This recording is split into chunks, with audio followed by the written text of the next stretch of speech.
Mais les choses que nous expérimentons quand nous sommes dans sa volonté, ou plutôt quand nous désirons vivre dans sa volonté, ne soyons pas présomptueux ici. Quand je dis que nous vivons dans sa volonté, je ne vous invite pas à dire « Ouais, bien, je vis dans la volonté de Dieu, donc tout ce que je vis, Dieu le vit. » C'est peut-être le cas, mais nous devrions toujours aller jusqu'à pécher par excès d'humilité, à l'instar de Louisa. Louisa, imaginez cela, elle a 75 ans, et elle dit au Seigneur « Suis-je dans ta volonté ?» alors qu'il lui a dit des centaines de fois qu'elle vivait dans sa volonté. Elle continue à se poser la question. Et il n'en est pas offensé parce que cela provient de son humilité. Nous devrions tous cultiver cette même approche de la divine volonté. Mais durant sa vie, elle devait rester dans le silence, la solitude, l'humilité, le travail, et c'est tout. C'est cela, Louisa. Dans cette femme humble, frêle, le Seigneur a accompli ses merveilles. C'est de là qu'il faut partir, de sa vie. Et ces écrits doivent être lus à la lumière de comment elle l'a vécu. Autrement, on entre dans le fanatisme. Comme un groupe de la Sicile, ils m'ont appelé et ils m'ont dit « Nous sommes le soleil de la divine volonté ». Je leur ai répondu « Vous êtes peut-être le soleil de l'hôpital psychiatrique, mais pas de la divine volonté ». Il est vrai que Louisa dit que celui qui vit dans la divine volonté devient le soleil de la grâce de Dieu. C'est vrai, ça se trouve dans les écrits. Mais vous ne dites pas, vous, que vous êtes le soleil. Ça, c'est un acte d'arrogance. Une vérification est nécessaire. Maintenant, attention, il ne faut pas présumer de notre état. Le martyr, lui, il se voit, on peut l'identifier de l'extérieur. Mais on ne fait pas de suppositions à propos de nous-mêmes possédant le don. Ne faites jamais votre propre diagnostic, surtout pas devant les autres. Ne dites jamais « Oh oui, je vis dans la divine volonté, venez voir comment c'est ». Non, nous restons toujours tendus vers le but, cherchant à l'atteindre sans faire de suppositions sur notre propre état. Chers frères et sœurs, dans notre toujours aimable Jésus-Christ, avez-vous déjà rencontré un de ces paroissiens étranges qui sautillent de gauche et de droite en répétant d'un air ravi, exalté ou pénétré « Dieu habite en moi, je suis un tabernacle de Dieu, tous mes actes sont divins, je suis plus saint que tous les saints car ma sainteté est celle de Dieu, pas celle des pauvres vertus humaines. » Vu de l'extérieur, un tel langage pourrait paraître grotesque à beaucoup.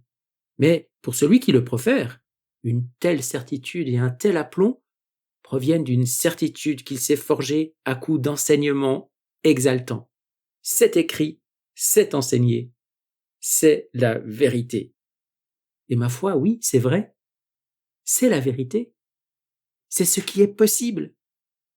Mais ce que j'aimerais dire ici, c'est qu'il y a des vérités qui ne peuvent être dites à propos de soi sous peine de s'évanouir comme une bulle de savon emportée par les vents de la vanité. C'est comme avec l'humilité, vertu bien terre à terre, humus, et pourtant si délicate. Un homme peut bien progresser dans l'humilité, mais du moment qu'il fait un retour sur soi et qu'il s'apprécie en disant « Voilà, je suis devenu humble », pouf, son humilité s'est envolée, disparue, sans laisser de traces. L'humilité ne peut se regarder, ne peut se constater, elle ne peut être que demandée, car c'est une grâce, et elle ne peut être qu'espérée, dans un regard tout tendu vers la source, le Seigneur lui-même. Jésus dit à Luisa Picaretta le 19 novembre 1889 « Ma fille, l'orgueil ronge la grâce. Dans le cœur des orgueilleux, il n'y a que le vide rempli de fumée, ce qui produit l'aveuglement. L'orgueil fait d'une personne sa propre idole. L'orgueilleux n'a pas son Dieu en lui-même. Par le péché, il le détruit dans son cœur. En érigeant un autel dans son cœur, il se place au-dessus de Dieu et il s'adore. On trouve ces paroles au tome 3 du livre du ciel. Jésus déclare que l'orgueil ronge la grâce. Une grâce déjà reçue par l'âme. Peut-être même la grâce des grâces, le don de la vie dans la divine volonté. cette grâce va se corroder au contact de l'orgueil. Rappelons-nous que, dans les premiers temps, avant que l'âme ait suffisamment progressé, le don est prêté. Il est prêté, donc on peut le perdre. Sous l'effet de l'orgueil, le cœur se vide, s'enfume, et l'âme se trouve aveuglée. Elle croit toiser le monde depuis les hauteurs, mais en réalité, elle ne voit rien. Elle s'éblouit à son propre contact. Le moi, le je, l'ego est le Dieu de cette âme. Le vrai Dieu a été mis à mort par ce péché. L'orgueilleux peut parler de Dieu avec éloquence, et même dire des choses qui sont vraies en principe. Mais il n'est en réalité qu'une cymbale qui résonne, un bruit de trompette de pharisien, car le vrai Dieu n'habite pas ses paroles, même s'il prétend le contraire. Jésus dit à Louisa le 1er janvier 1900, « Plus l'âme est humiliée et se connaît elle-même, plus elle s'approche de la vérité. » Pardon Jésus, je te coupe la parole, car c'est très important de bien comprendre cela. L'humilité, ce n'est pas le fait d'avoir une mauvaise opinion de soi-même, se trouver médiocre, lamentable, nul. Ça, c'est encore une forme d'orgueil. L'humilité, ce n'est pas le mépris de soi, mais la connaissance de soi. C'est savoir d'une connaissance profonde, existentielle, incarnée, la vérité sur ce que je suis. Et fondamentalement, qu'est-ce que je suis ? Je suis une créature. Mon origine et ma fin ne sont pas en moi, mais en Dieu.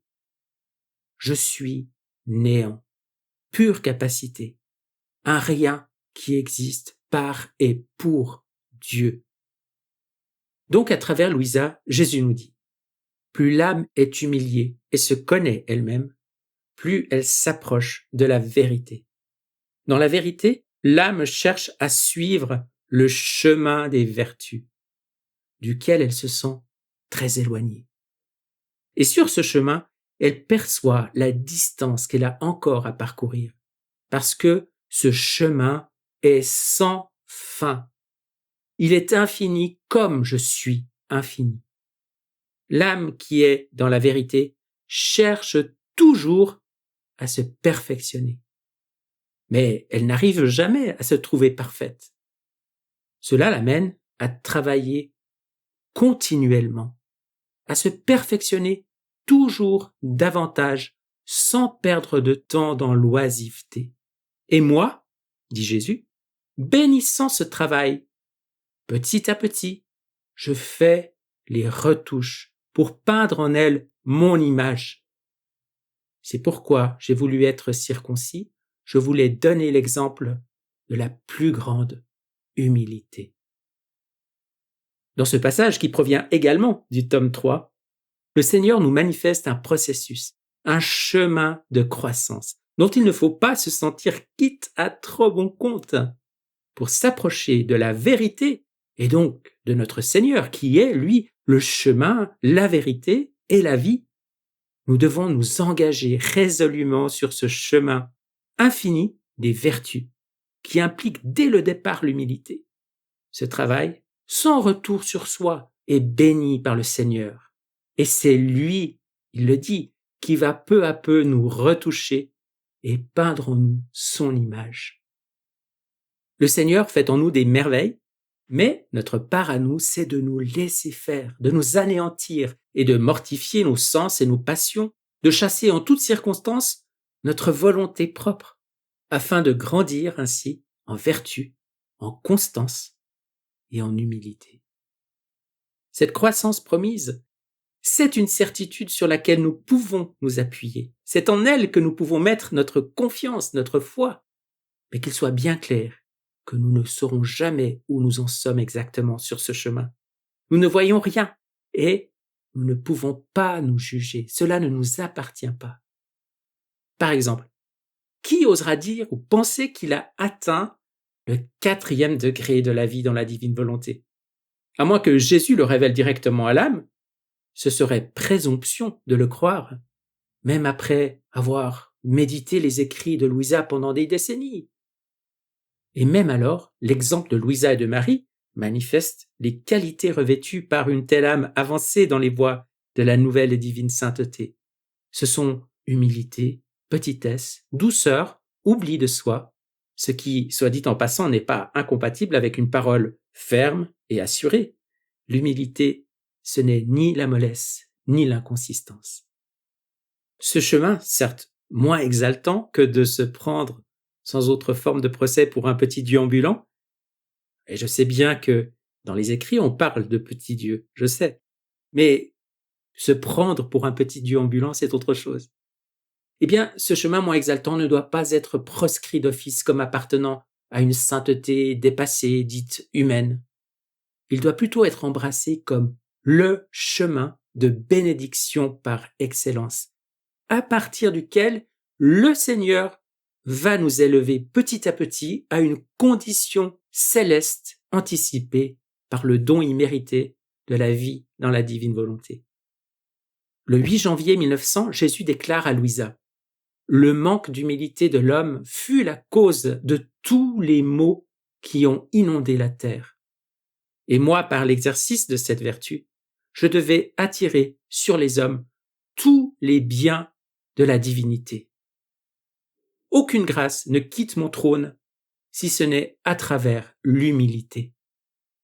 Aucune requête ne peut être reçue par moi si elle n'a pas la signature de l'humilité. Aucune prière n'est entendue par mes oreilles, ni n'émeut mon cœur à la compassion, si elle n'est pas parfumée d'humilité. Si la créature ne va pas jusqu'au bout pour détruire en elle cette recherche des honneurs et l'estime de soi, ce qu'on détruit en aimant être haï, humilié et confondu, elle sentira autour de son cœur comme une tresse d'épines. Et elle aura un vide dans son cœur qui l'ennuiera toujours et la maintiendra très dissemblable de ma très sainte humanité.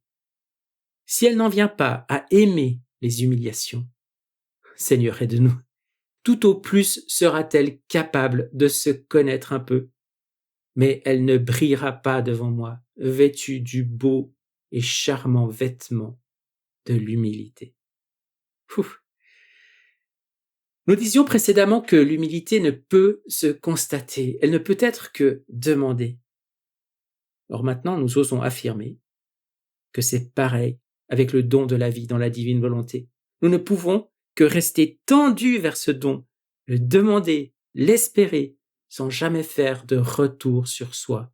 Si je dis « je vis dans la divine volonté », alors clairement je suis retombé dans mon petit « je », courant le risque d'avoir quitté cette vie divine.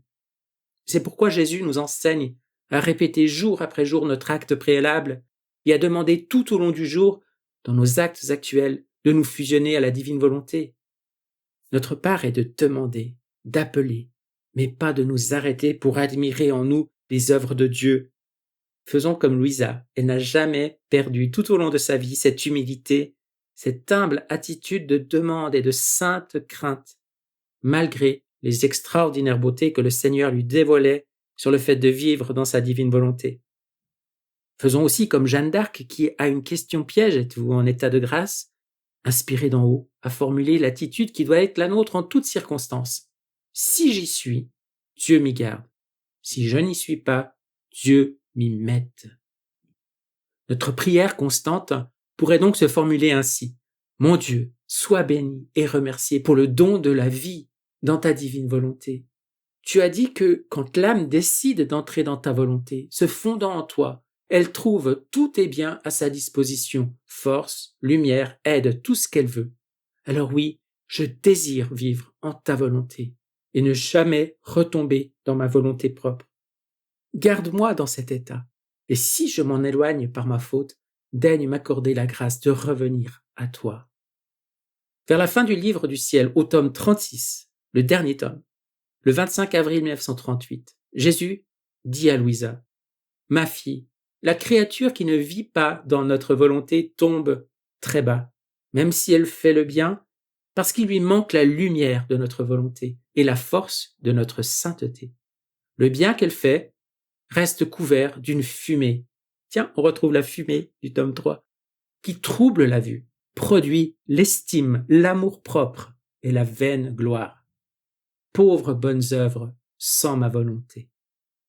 Ainsi, chaque fois que nous décelons en nous la moindre volute d'estime de soi, d'amour-propre ou de vaine gloire, de retour sur soi, nous devons nous dire « C'est la fumée d'un bien que j'ai fait dans ma volonté propre. Pardon Seigneur, je reviens à toi, fais-moi vivre dans ta sainte et divine volonté. » Et Jésus continue. Mais pour celle qui vit dans notre vouloir, il n'y a aucun danger que la fumée de l'amour-propre puisse entrer, même dans les plus grandes œuvres qu'elle pourra accomplir. Cette âme est la petite flamme nourrie par la grande lumière qui est Dieu. La lumière sait comment se débarrasser de l'obscurité des passions et de la fumée de l'amour-propre. Comme cette âme est lumière, elle comprend tout de suite que tout ce qu'elle fait de bien, c'est Dieu qui travaille dans son propre néant. Voici la bonne attitude, dès le départ et pour toujours, je ne suis rien. Dieu est tout. Je suis néant. Dieu fait tout. Je ne me regarde pas, je ne prétends à rien. Je fixe mon regard sur Dieu seul. Tout vient de lui. Tout est pour lui. Lui agira et fera fuir mes adversaires, l'obscurité des passions et la fumée de l'amour-propre. Jésus enchaîne avec un passage étonnant. Écoutez bien. Si ce néant n'est pas vidé de tout ce qui ne se rapporte pas à Dieu, Dieu ne descend pas au fond du néant de cette créature pour accomplir les grandes œuvres dignes de lui. Ainsi, et c'est là, écoutez bien, même l'humilité n'entre pas dans notre vouloir. Y entre plutôt le néant de la créature, la connaissance qu'elle n'est rien, et que tout le bien qui entre en elle n'est rien d'autre que l'opération divine. Rien d'autre que l'opération divine. Il arrive alors que Dieu soit le porteur du rien et que le rien soit le porteur de Dieu. Ainsi donc, au terme du chemin, et je dis bien au terme du chemin, non au commencement quand l'âme est encore faible, malade et sans vertu, l'humilité, qui reste une vertu se rapportant à soi et non à Dieu, tire sa révérence. Non pas que l'orgueil, la vanité, le retour sur soi égotiste reviennent dominer l'âme, comme si l'humilité rendait les clés à ses adversaires. Mais il faut plutôt comprendre que l'humilité, ayant atteint son déploiement final plénier, peut désormais être entièrement consumée en un ultime holocauste par le feu de l'Esprit Saint. Il ne reste plus alors que le néant de la créature, la connaissance qu'elle a de n'être rien et de ce que tout le bien qui entre en elle n'est rien d'autre que l'opération de Dieu. Jésus poursuit encore, et cela formera notre conclusion. Dans mon vouloir, la créature n'est rien d'autre que la petite lumière qui doit se soumettre, autant qu'elle le peut, à la grande lumière de mon fiat, de telle sorte qu'elle ne fait rien d'autre que se nourrir elle-même de lumière, d'amour, de bonté et de sainteté divine. Quel honneur d'être nourri par Dieu. Que le Seigneur nous vienne en aide et nous bénisse dans sa très sainte et divine volonté. Amen. Fiat. Chers frères et sœurs, c'était là un premier enseignement sur les écrits de Louisa que je donne en mon nom, après l'avoir soumis à un prêtre hautement qualifié qu'il a estimé irréprochable. Et ce sont là mes seuls objectifs. D'abord, que mes propos soient utiles aux âmes et surtout qu'ils reflètent fidèlement les enseignements de Jésus à Louisa. Et ça reste un défi car il faut être conscient que tout discours ou enseignement sur Louisa, par qui que ce soit, implique une herméneutique, c'est-à-dire une interprétation, une reformulation, une articulation, une organisation des éléments choisis, et se colore immanquablement de ce qui est propre à celui qui ose prendre la parole. Puisse ma coloration humaine et imparfaite ne jamais prendre le dessus sur les magnifiques, suaves et inimitables coloris de Jésus. Si vous avez des questions, des objections ou des critiques constructives, je serai ravi de les lire dans les commentaires ci-dessous. Et si leur teneur s'y prête, ils pourront faire même l'objet d'une prochaine vidéo. soyez abondamment bénis et à bientôt dans le Fiat maintenant.